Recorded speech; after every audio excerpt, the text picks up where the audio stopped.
الحمد لله الذي أبدع الأخلاق والأرضين وعلى منزلة المؤمنين ورفع درجة العالمين والصلاة والسلام على سيد الأنبياء والمرسلين أما بعد فأعوذ بالله من الشيطان الرجيم بسم الله الرحمن الرحيم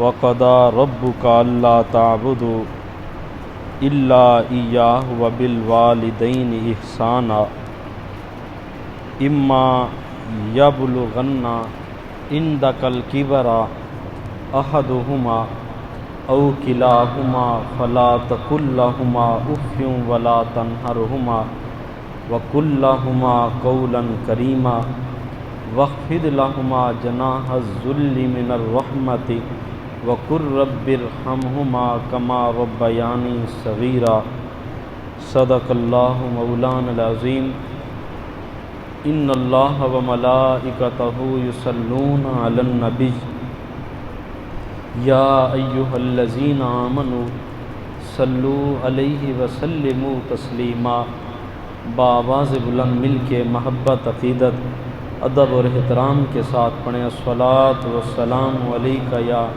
سیدی یا رسول اللہ، الصلاۃ والسلام علیک یا سیدی یا حبیب اللہ، الصلاۃ والسلام علیک یا سیدی یا رحمۃ للعالمین وعلى آلك وأصحابك یا خاتم النبیین۔ احباب ذی وقار،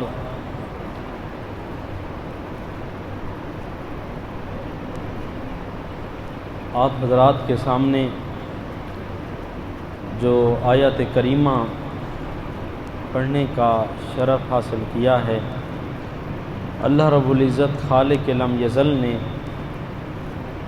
اس آیت کریمہ میں والدین کے حقوق کے حوالے سے انسان کو متوجہ فرمایا ہے۔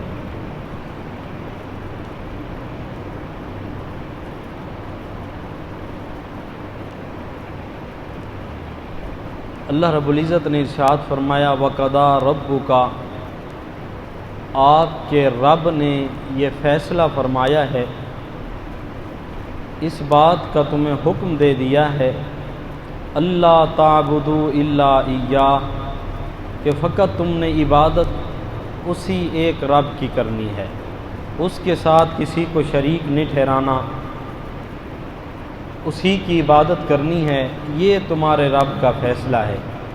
اور ساتھ ہی متصل ایک حکم جاری فرمایا وَبِالْوَالِدَيْنِ إِحْسَانًا، اور والدین کے ساتھ تم نے حسن سلوک کرنا ہے۔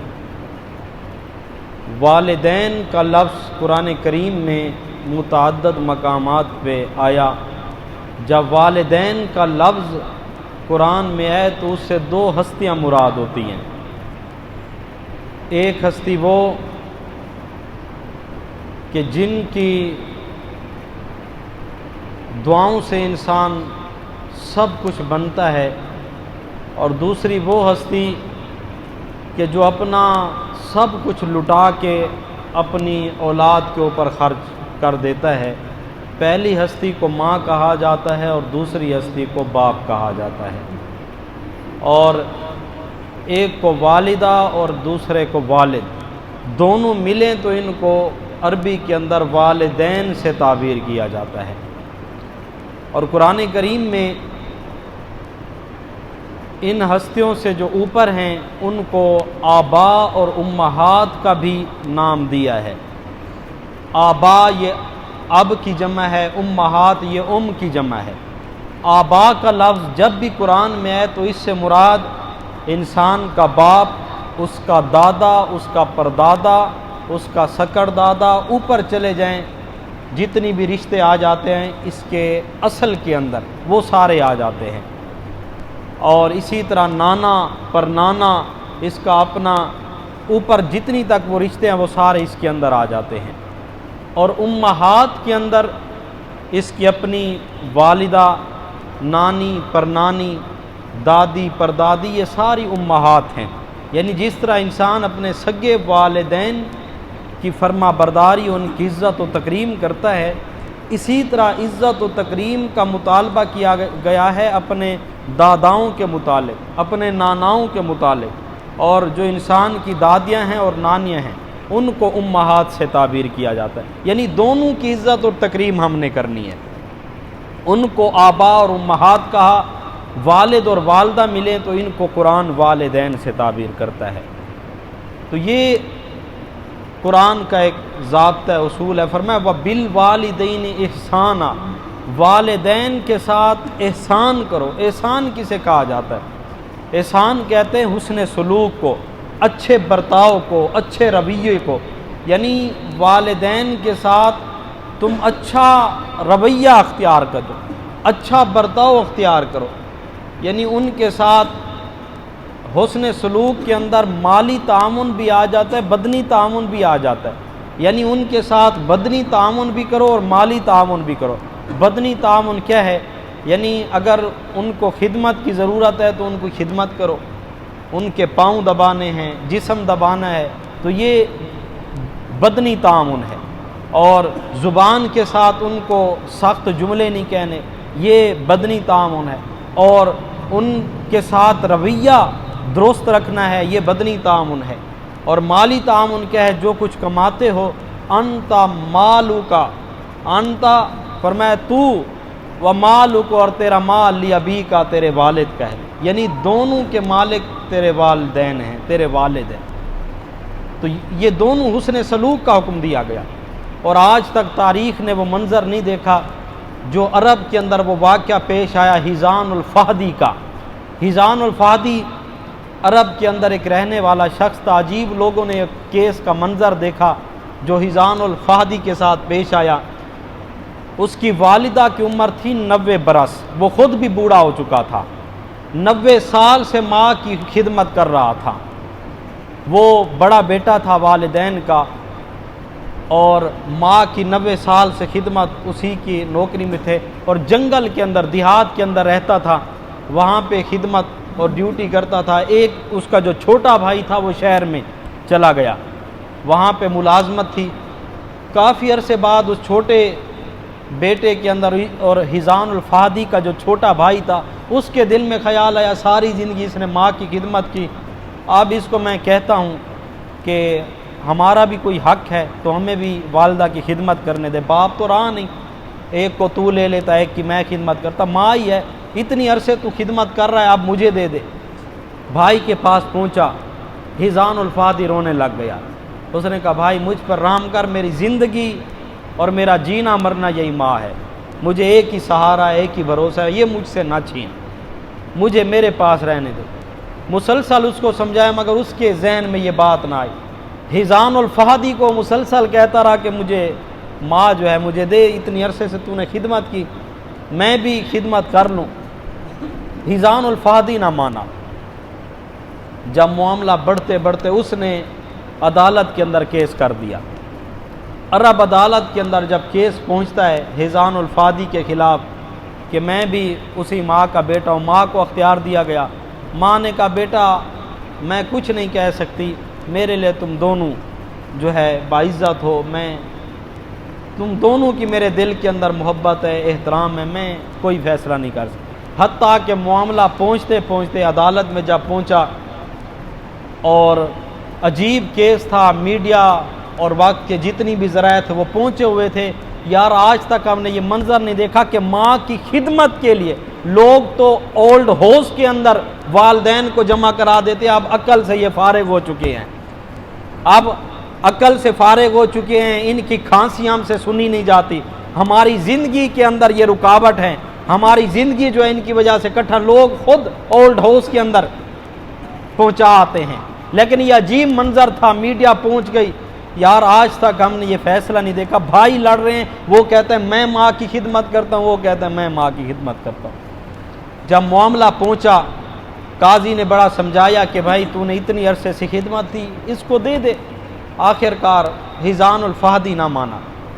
پھر اس نے کیس کو آگے منتقل کرتے ہوئے کہا کہ اتنی دنوں کے بعد دوبارہ سماعت ہوگی، لیکن اس کے اندر شرط ہے کہ تم نے اپنی ماں کو لانا ہے۔ تو ماں کو وہ ٹوکرے میں لائے، اور کیا وزن ہوگا؟ 20 سے 25 کلو اس کا وزن ہوگا۔ اتنی نحیف تھی، 90 سال عمر تھی۔ جب ماں کو لایا گیا عدالت کے کمرے کے اندر، تو ماں سے پوچھا گیا کہ تو کس کے پاس رہنا چاہتی ہے، تو بتا۔ اس نے کہا کہ حزان الفادی میری دائیں آنکھ ہے اور چھوٹا بیٹا میری بائیں آنکھ ہے، میرے لیے دونوں عزت و تکریم، میں کچھ نہیں کہہ سکتی۔ اس نے اپنا پھر کیس جو عدالت کے سپرد کر دیا۔ بڑا مشکل ہوا، قاضی نے پھر فیصلہ لکھ دیا کہ چونکہ حزان الفادی اتنی عرصے سے ماں کی خدمت کر رہا ہے، تو ہم فیصلہ دے رہے ہیں چوٹا بیٹا چونکہ شہر کے اندر ہے، سہولیات زیادہ ہیں، ماں کی خدمت تیمارداری اور یہ زیادہ کر لے گا۔ انہوں نے فیصلہ کر، پر میں اسی لمحے حزان الفادی عدالت کے کمرے میں دھاڑیں مار مار کے رو رہا تھا۔ اس نے ماں کے پاؤں کو پکڑا ہوا تھا، اور جج بھی اس وقت اس کا قلم رک گیا اور وہ خود بھی رو پڑا۔ پر میں آج تک ہم نے یہ کتنی فیصلے کیے، لیکن آج تک ہم نے یہ منظر نہیں دیکھا کہ ماں کی خدمت کے لیے کوئی اتنی درد اور اپنے دل کے اندر ماں کا احترام رکھتا ہو۔ تو یہ قدرت کے فیصلے ہوتے، لوگ تو اولڈ ہاؤس کے اندر جمع کرا دیتے ہیں، ٹھیک ہے نا۔ کسی نے ایک جملہ کہا تھا کہ اگر لوگ والدین کی خدمت کرتے تو دنیا میں جو ہے اولڈ ہاؤس نہ ہوتے، ٹھیک ہے نا۔ تو پھر انہوں نے بھی کہا کہ اگر بہو جو ہے ساس کو ماں بنا کے رکھتی، ماں کا درجہ دیکھتی، تو کبھی پوری دنیا کے اندر اولڈ ہاؤس نہ بنتا۔ یہ اس وقت نوبت آتی ہے جب بیٹے مجبور ہو جاتے ہیں کہ میری بیوی بار بار تنگ کرتی ہے کہ تیری ماں جو ہے ہمارے لیے پریشانی کا سبب ہے، پھر وہ بیچارہ فیصلہ نہیں کر پاتا، پھر وہ ماں کو چھوڑ کے اپنی زندگی کو سکھا کرنا چاہتا ہے، سکھا کرنے کے چکر میں جو ہے وہ ماں کو دھتکار دیتا ہے اور بیوی کو سینے سے لگا دیتا ہے۔ یہ بڑا زندگی کا عجیب مرحلہ ہوتا ہے۔ پھر آگے جو مسائل ہوتے ہیں وہ پھر تاریخ کے اوراق جو ہیں گواہ ہیں کہ جنہوں نے یہ رویہ اپنایا تو پھر تاریخ نے اس کو کیا سبق سکھایا، وہ بھی ہمارے سامنے۔ تو قرآن کہتا ہے وَبِالْوَالِدَيْنِ إِحْسَانًا، کہ والدین کے ساتھ تم حسن سلوک کرو، اچھا رویہ اختیار کرو، اچھا برتاؤ اختیار کرو۔ اما یبلغن عندک الکبر احدہما او کلاہما، قرآن کہتا ہے کہ والدین میں سے دونوں یا کوئی ایک بڑھاپے کو پہنچ جائے، کوئی ایک بوڑھا ہو جائے۔ فرمایا اس وقت جب بوڑھے ہو جائیں تو اس وقت ضرورت پڑتی ہے تمہاری خدمت کی۔ اب تم نے کیا کرنا ہے؟ فلا تقل لہما اف، تم نے والدین کو اف نہیں کہنا، ولا تنہرہما، تم نے ان کو جھڑک نہیں دینی، نہ اف کہنا ہے نہ جھڑک دینی ہے۔ یہ دو جملے، اف بھی نہیں کہنا، جھڑک بھی نہیں دینی، یعنی نہ تم نے ان کو اپنے قول سے تکلیف دینی ہے نہ فعل سے تکلیف دینی ہے، نہ اپنے رویوں سے اور اپنے اعمال سے تکلیف دینی ہے، نہ اپنی باتوں سے اور جملوں سے تکلیف دینی ہے۔ فرمایا دونوں طرح سے تم نے ان کو تکلیف سے بچانا ہے، کیونکہ وہ عمر ایسی ہے کہ انسان کا مزاج جو ہے اس طرح بن جاتا ہے جس طرح کے بچپن کے اندر تھا۔ وہ بڑی سادہ سی باتیں بار بار پوچھیں گے اور ایک ہی جملے کو بار بار دہراتے رہیں گے، آپ سر پکڑ کے بیٹھ جائیں گے کہ ماں ابھی تو یہ کام کیا ہے، ابھی تو یہ آپ کو بتایا ہے، پھر آپ پوچھ رہی ہیں، بندہ تنگ آ جاتا ہے۔ لیکن قرآن کہتا ہے اس وقت تم نے اپنے آپ کو صبر کے اندر رکھنا ہے، صبر کا دامن نہیں چھوڑنا، کنٹرول میں اپنے آپ کو رکھنا ہے۔ تم نے نہ ان کو اف کہنا ہے نہ جھڑک دینی ہے، فرمایا دونوں طرح سے ان کو محفوظ رکھنا ہے، تم نے ان کو تکلیف نہیں پہنچانی۔ اور اسی صبر کا تو درجہ ہے، اسی صبر کا تو درجہ ہے اللہ کے حضور، اس کا ثواب ہے۔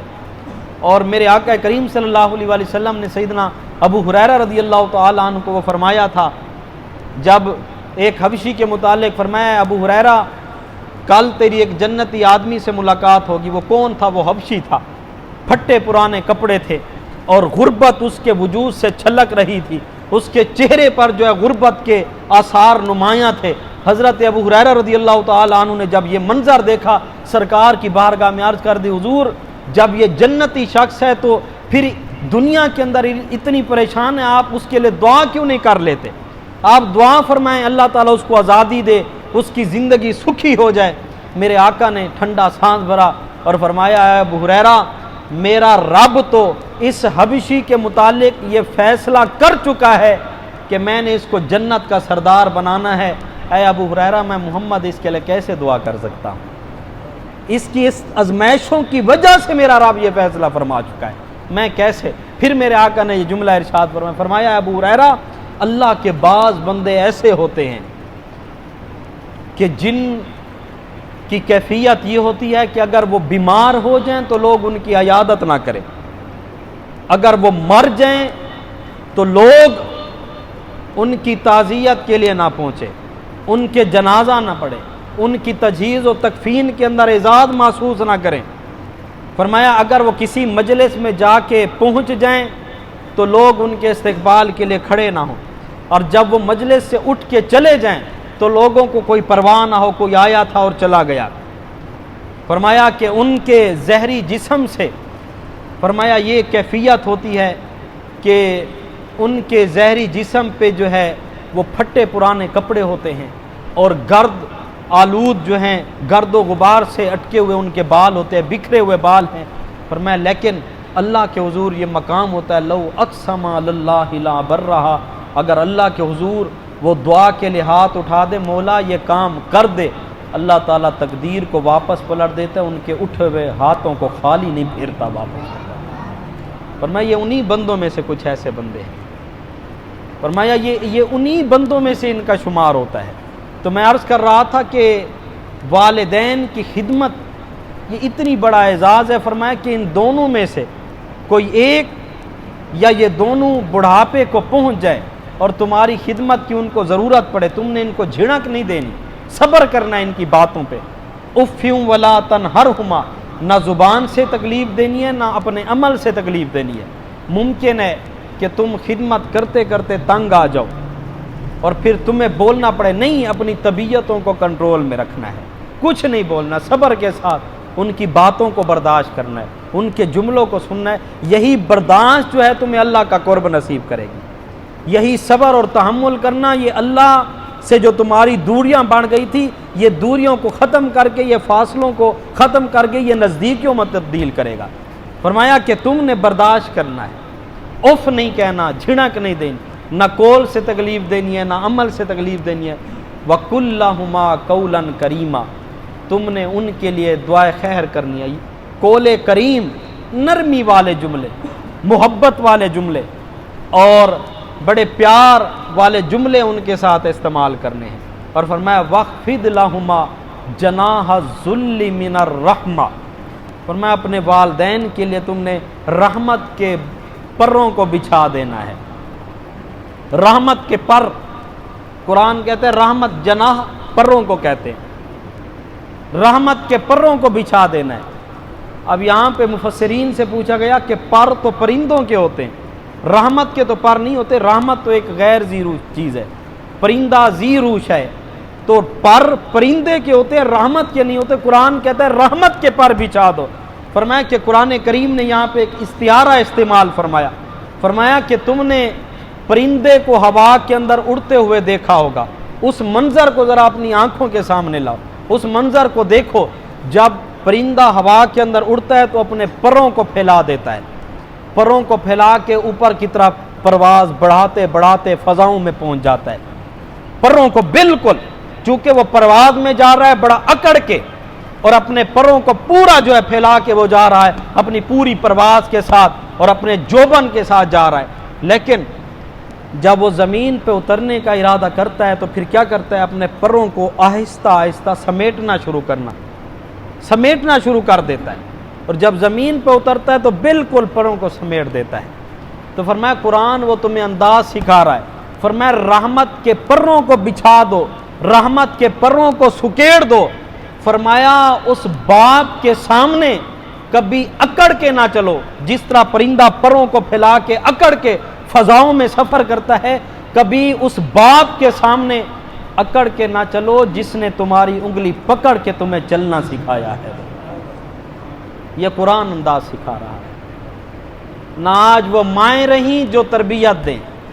وہ سکندر اعظم سے پوچھا تھا نا، سکندر اعظم وہ دنیا کا خوش نصیب شخص تھا کہ جس نے آدھی سے زائد دنیا کو فتح کیا، اکیلا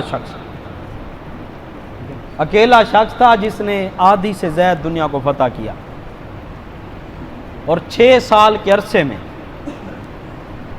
ماں نے، جب وہ ہندوستان کو فتح کرنے لگا تو 4 سال اس کو لگ گئے، 4 سال پورے لگ گئے، ہندوستان ابھی فتح نہیں ہو رہا تھا۔ ماں کے ساتھ دعاؤں کا سلسلہ تھا، خط و کتابت کا سلسلہ تھا، تو ماں نے اس کو خط میں لکھا، بیٹا تو نے 6 سال کے کم عرصے میں آدھی دنیا سے زائد دنیا تو نے فتح کی، اور آج تجھے 4 سال بیت گئے، ایک ملک تجھ سے فتح نہیں ہو رہا، یہ کیا وجہ ہے؟ ایک ملک ہندوستان تجھ سے فتح نہیں ہو رہا، یہ کیا وجہ ہے؟ اس نے پھر جواباً ماں کو ایک خط لکھا، اس نے کہا، امی جان، روم کے اندر تو نے ایک سکندر اعظم کو جنم دیا ہے، لیکن یہاں ہندوستان کے اندر ہر ماں نے سکندر اعظم کو جنم دیا ہوا ہے، یہاں ہر ماں کا بیٹا جو ہے وہ سکندر اعظم کی طرح جرأت اور بہادری رکھتا ہے، اور میں اس لیے مجھے 4 سال کا عرصہ بیت گئے، وہ بھی مائیں تھیں۔ وہ آج افغانستان کا مسئلہ دنیا کے اندر چل رہا ہے، اس وقت جو افغانستان یہ اہل اللہ کا مرکز رہا ہے، یہ شہر، یہاں سے آپ کے پاس جو ہم تک، میرے تک، آپ تک دین جو پہنچا ہے، یہ افغانستان سے علماء اہل اللہ ہیں، اور کثرت کے ساتھ اس وقت وہاں پہ مزارات موجود ہیں، اور وہ اہل سنت و جماعت کے نظریے کے لوگ ہیں وہاں پہ، بڑے غیرت مند۔ مفتی منیب الرحمان صاحب دامت برکاتہم العالیہ کا بھی اس حوالے سے موقف آیا کہ اہل سنت افغانستان کے حوالے سے کیا موقف رکھتے ہیں، انہوں نے 2 ٹوک واضح لفظوں میں کہا، انہوں نے کہا وہاں اہل سنت و جماعت کے نظریے کے لوگ ہیں، یہ فرق ہے طالبان پاکستان کا اور طالبان افغانستان کا۔ طالبان پاکستان جو تھے وہ اسلام کے دشمن تھے، وہ پاکستان کے دشمن تھے، وہ یورپی کنٹریز کے پروردہ ان کے پالے ہوئے لوگ تھے، وہ سلیکٹڈ لوگ تھے، ان کو خود انہوں نے تیار کر کے پاکستان کے اندر خون خرابہ پھیلانے کے لیے ان کو سامنے لایا گیا۔ جو طالبان نے افغانستان ہیں ان کے حوالے سے اہل سنت کا یہ موقف رہا، یہ اہل سنت و جماعت کے نظریے کے لوگ ہیں۔ اور جب پارلیمنٹ کے اندر پہلا دن تھا، انہوں نے دلائل الخیرات شریف کے درود پاک کی تلاوت کی گئی۔ دلائل الخیرات شریف کے جو درود پاک ہیں ان کو بد مذہب شرک کہتے ہیں۔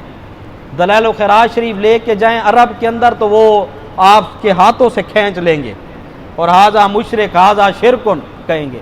میں جب مدینہ منورہ میں تھا مجھ سے بھی وہ کھینچی گئی، اور حتیٰ کہ ایک جو شرطا تھا اس نے کہا کلہم شرک، کتاب کے اندر سارا شرک ہے۔ میں نے پھر کتاب کھولی، میں نے کہا مجھے پوری کتاب کے اندر ایک شرکیہ جملہ مجھے دکھا، اس کے اندر کون سا شرک بڑا پڑا ہے؟ وہ پھر ادھر سے کھولتا ادھر سے کھولتا، کوئی ہوتا شرک تو نظر آتا۔ میں نے کہا کوئی ایک جملہ، تو کہتا ہے کلہم شرک، یہ سارا شرک ہے، مجھے ایک جملہ دکھا دے پوری دلائل الخیرات شریف کے اندر ایک جملہ شرک کا۔ ادھر ادھر کھنگالنے لگا، کوئی جملہ نہ ملا، پھر اس نے میرے بازو کو زور سے پکڑ لیا، ٹھیک ہے نا، تو پھر اس نے کال کی اور شرطے وغیرہ کو بلانے کے لیے۔ کراچی کے کچھ دوست تھے، چونکہ جب باس ہو تو پھر لوگ اکٹھے ہو جاتے، کافی مجمع اکٹھا ہو گیا نا، تو میں اس کے سوالوں کا جواب دے رہا تھا، اور پھر اس نے میرے بازو کو مضبوطی سے پکڑ لیا۔ تو وہ چونکہ آنے جانے والے لوگ تھے، وہ سمجھ گئے کہ اب یہ پولیس والے کو بلائے گا، معاملہ خراب کرے گا۔ انہوں نے میرے کان کے اندر کہہ کے آپ اسے جی چھڑاؤ، یہ بدتمیز قسم کے لوگ ہیں۔ جواب تو ان کے پاس نہیں ہوتا، لیکن اگلے مسائل کھڑے کر دیتے ہیں، اگلے مسائل ان کے پاس جواب نہیں ہوگا، ان کے پاس یہ آخری جواب یہ ہوگا، یہ جو ہے نا ہاتھا پائی پہ آ جاتے ہیں یہ آگے۔ پھر میں خاموش ہو گیا، پھر میں نے راستہ جو ہے دوسرا اپنایا۔ تو میں عرض کر رہا تھا کہ وہ ہندوستان کے اندر اہل اللہ، وہاں پہ مزارات موجود ہیں، اہل اللہ کا وجود ہے، اللہ تعالیٰ اسلام کو عروج نصیب فرمائے۔ اللہ تعالیٰ اسلام کا بول بالا فرمائے، اسلام کو ترقیاں نصیب فرمائے۔ سکندر اعظم کی بات ہو رہی تھی، اس نے کہا کہ اس دھرتی کے اندر ہر ماں نے سکندر اعظم کو جنا ہوا ہے، تو ماؤں کی تربیتوں کا بھی اثر تھا۔ تو قرآن کہتا ہے کہ ان کے سامنے رحمت کے پروں کو بچھا دو۔ اور دوسری مثال اس کی یوں بھی بیان کی جاتی ہے، فرمایا آپ کبھی پرندے کو دیکھیں، اگر ایک مرغی ہو، اس کے چھوٹے چھوٹے بچے ہوں، اگر ان کے ساتھ وہ موجود ہو، آپ گاڑی کو یا کوئی سائیکل موٹر سامنے لا کے کھڑا کریں تو مرغی جو ہے وہ اپنے بچوں کو اپنے پروں کے اندر سمیٹ کے وہیں بیٹھ جائے گی، یعنی اس نے اپنے بچوں کو محفوظ کر لیا۔ وہ سمجھتے ہیں کہ اب گاڑی میرے اوپر سے گزرے گی، میں مر جاؤں گی، میرے بچے بچ جائیں گے۔ فرمایا قرآن یوں انداز سکھا رہا ہے کہ اپنے والدین کے لیے قربانیاں دینا سیکھو، ان کے لیے خدمت کا اپنے سینوں کے اندر جذبہ رکھو۔ اس کو کہا کہ رحمت کے پروں کو بچھا دو، اکڑ کے نہ چلو ان کے سامنے، ان کے سامنے جو ہے رحمت کے پروں کو بچھا کر فرمایا اپنی ان کے سامنے قربانیاں دینا سیکھو۔ وَقُلْ رَبِّ ارْحَمْهُمَا كَمَا رَبَّيَانِي صَغِيرًا، اور ان کے لیے یوں دعائیں مانگا کرو، یا اللہ میرے والدین پر اس طرح رحم کر جس طرح انہوں نے میرے بچپن کی حالت میں میرے اوپر رحم کیا ہے۔ بچپن کی حالت میں کیا رحم تھا کہ ماں خود تر بستر پہ سو کے اپنے بیٹے کو جو ہے وہ خوش بستر پہ سلا دیتی ہے، اپنے بیٹے کو خوش بستر پہ۔ اور دیکھیں کہ جب چھوٹا بچہ، ماں رات کے وقت کتنی مرتبہ اٹھ کے اس کو دودھ پلاتی ہے اور اس کی خیال داری کرتی ہے۔ فرمایا اس منظر کو اس لیے قرآن بار بار کہتا ہے دعا یوں مانگا کرو، یا اللہ جس طرح میرے بچپن کی حالت میں انہوں نے میرے اوپر رحم کیا، تو بھی ان کے بڑھاپے پہ رحم کر۔ اس لیے بڑھاپا اب بچپن کی مانند ہو چکا ہے، جس طرح بچپن میں ذہن ہوتا ہے وہی کیفیت ہو چکی ہے۔ اس لیے جن کے والدین سلامت ہیں، اللہ تعالیٰ ان کو صحت اور عافیت والی زندگی نصیب فرمائے، ان کی خدمت کر کے اس کو اعزاز سمجھے، ان کی دعاؤں کا حصہ لیں۔ پتہ نہیں کتنی عرصہ تمہارے پاس وہ مہمان ہیں، پھر رب اپنے پاس بلا لے، اس کو اعزاز سمجھے۔ اور جن کے دنیا سے پردہ فرما چکے، اللہ تعالیٰ ان کی بلا حساب بخشش فرمائے، ان کی مغفرت فرمائے۔ وآخر دعوانا ان الحمد للہ رب العالمین۔